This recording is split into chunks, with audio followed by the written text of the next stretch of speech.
Hi there. Good morning. I am in my backyard garden. I'm reading from the Bible.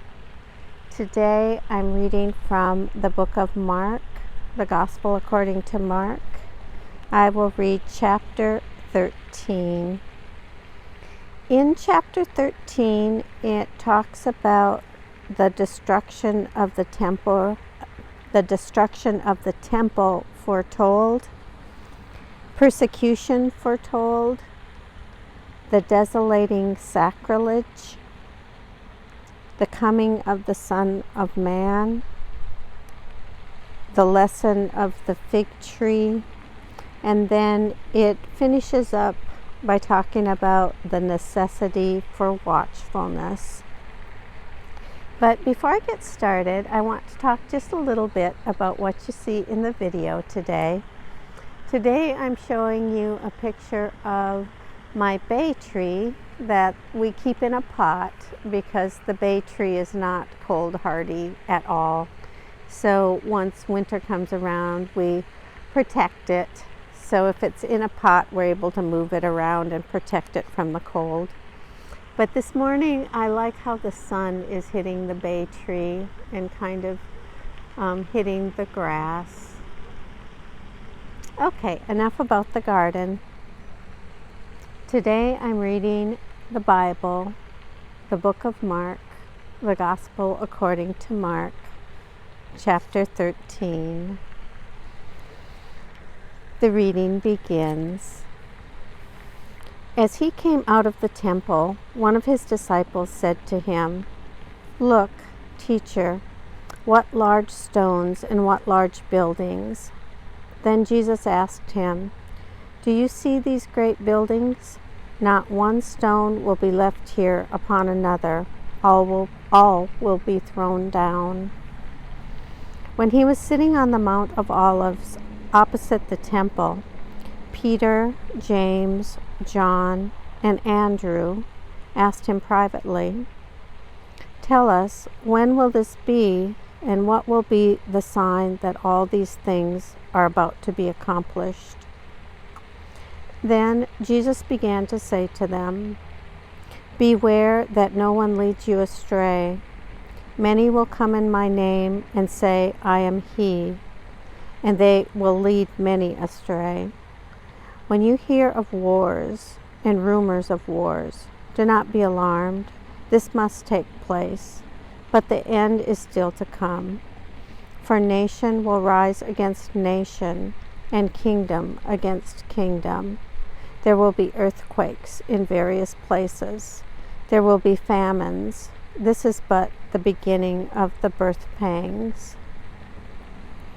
As for yourselves, beware, for they will hand you over to councils, and you will be beaten in synagogues, and you will stand before governors and kings because of me, as a testimony to them.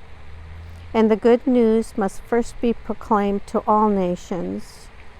When they bring you to trial and hand you over, do not worry beforehand about what you are going to say, but say whatever is given you at that time. For it is not you who speak, but the Holy Spirit. Brother will betray brother to death, and a father his child, and children will rise against parents and have them put to death. And you will be hated by all because of my name, but the one who endures to the end will be saved. But when you see the desolating sacrilege set up where it ought not to be, let the reader understand. Then those in Judea must flee to the mountains, and one on the housetop must not go down to enter the house to take anything away. The one in the field must not turn back to get a coat. Woe to those who are pregnant and to those who are nursing infants in those days. Pray that it may not be in winter, for in those days there will be suffering, such as has not been from the beginning of the creation that God created until now. No, and never will be.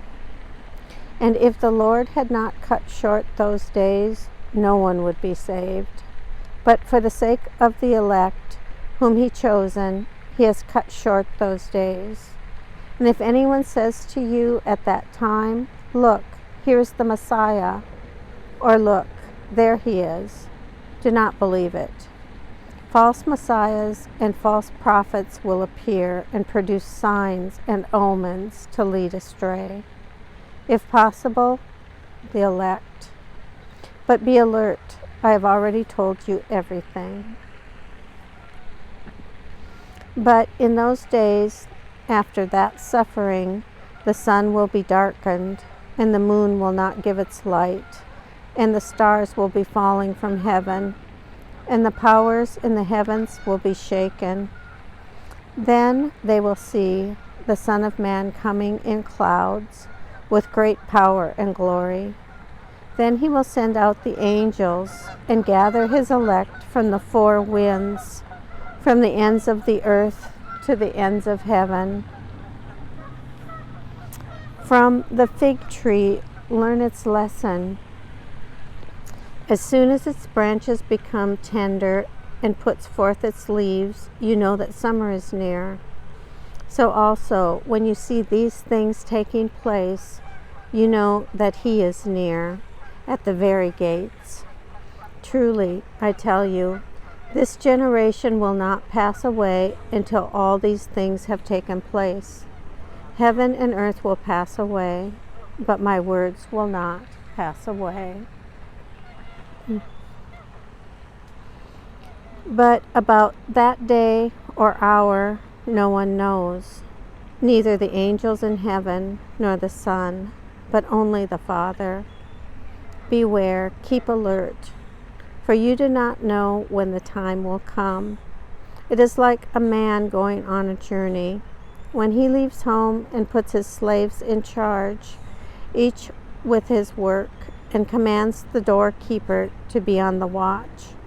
Therefore, keep awake, for you do not know when the master of the house will come, in the evening, or at midnight, or at cockcrow, or at dawn, or else he may find you asleep when he comes suddenly.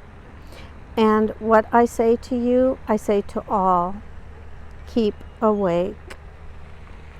Here ends the reading of chapter 13, the book of Mark, the Gospel according to Mark.